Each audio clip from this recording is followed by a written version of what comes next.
is one. In fact, we have even now, the Kamba people have come in as Mount Kenya South. The mountain is getting larger. Na ndio nataka hata nyinyi watu ya Mlima Elgon pia tuungane. You know, tutukue watu moja so that we can make progress. You know, so those are people who are wishing that the mountain is divided so that they can manipulate us politically. I can assure you they will be sorry, they will be ashamed. The mountain will vote in one basket. To a man, 99% they'll vote in one basket. Hiyo ingine ati kugawanya, you can divide leaders. Those leaders ambaye wanatumika na rais kugawanya watu ya mlima, none of them can go home for Christmas. That tells you.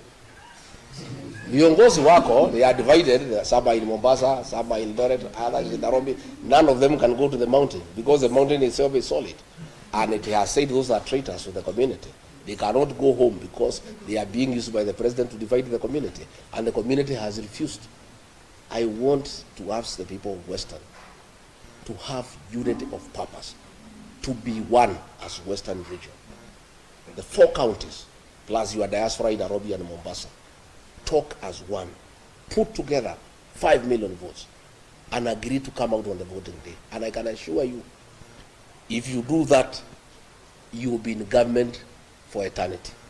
You will never be out of government. But if you continue being divided and you continue dealing with national matters through proxy, through a third party, where will you go as a region? And don't you have competent sons and daughters who can lead this region? Why do you need a third party to lead your community? You can just come directly to the national table as the Luya nation and bargain and negotiate your stake in whatever government that will be formed directly without going through a third party. Yes. There is a question about impeachment. Considering the laws that the impeachment are tracked, and you are the leader of the mountain, there is likely that you might not be eligible for political public office for another 10 years. Are you considering appointing any other person to push your agenda, political agenda on the table, or you are going to challenge a voting court? I think let's cross the bridge when we reach there. The matter is in court and is ongoing. And irrespective of the outcome, I'm a leader in this country. And I have my own following, which has not been affected by the impeachment. The people of Kenya never impeached me.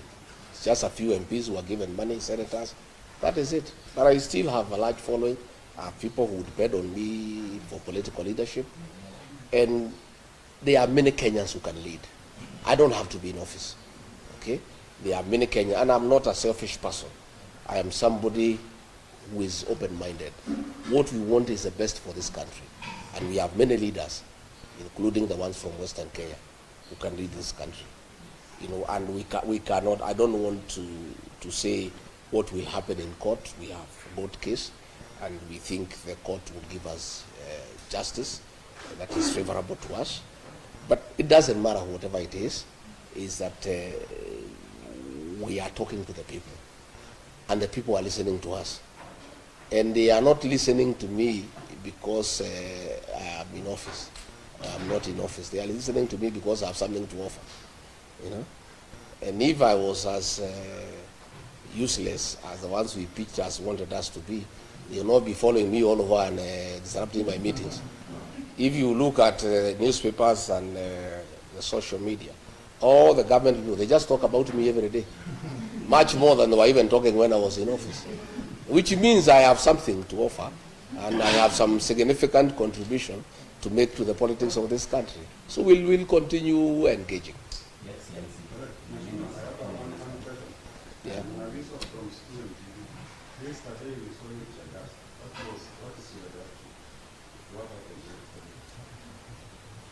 You know, we have a desperate regime that has lost favor with the people of Kenya. Desperate people do desperate things. A police officer threw tear gas at us.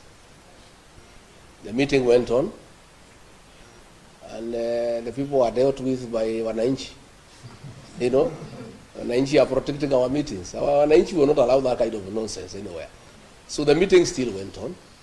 Nothing stopped the meeting. These are just desperate people. They have nothing to offer the people of Kenya.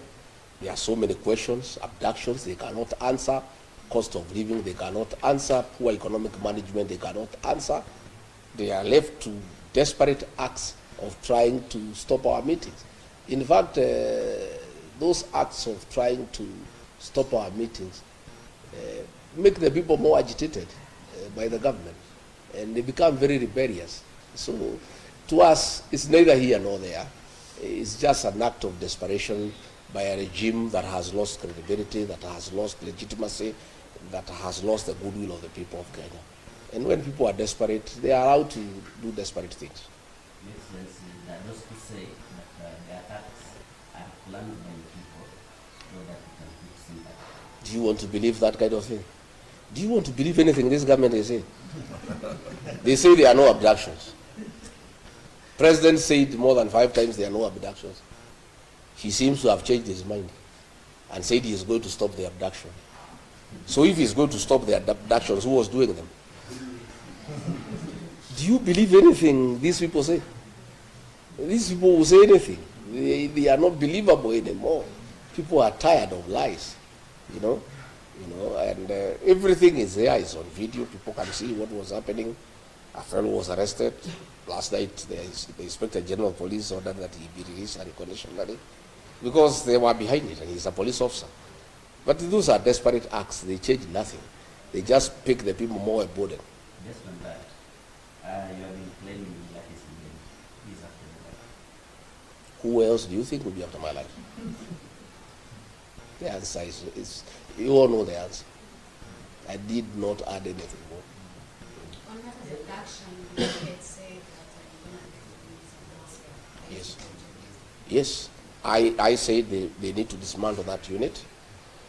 I didn't want to name the building because there are people there doing businesses, and you'll be putting that building and the people in that building into danger. I'm giving the government time to dismantle that unit on the 21st floor of that particular building. I said the officer is called Abel. He is a cousin to somebody very senior in this administration. The cousin now knows that we know him. So I have a feeling, I'm not sure, that the decision by the president to admit that the abductions and he'll stop them are quite informed by what I said, because we are getting nearer to the truth. So, but since the president spoke now, it's almost 64 hours. The people have not been released. We would like these young people to spend the new year with their families. So, Mr. President, you said utakomesha, lakini hawa watoto bado hufika nyumbani. Order their release from wherever they are. Waende nyumbani, wakae na wazazi wao, washerekee mwaka mpya. You know, the parents are in anguish, they are in agony. Kusema utakomesha is not enough. You need to actually do it by having those young people released. And as I said, it doesn't matter how many people you abduct, it doesn't matter how many meetings you disrupt, unless the president deal with the issues that have made the people of Kenya very angry, he's wasting his time.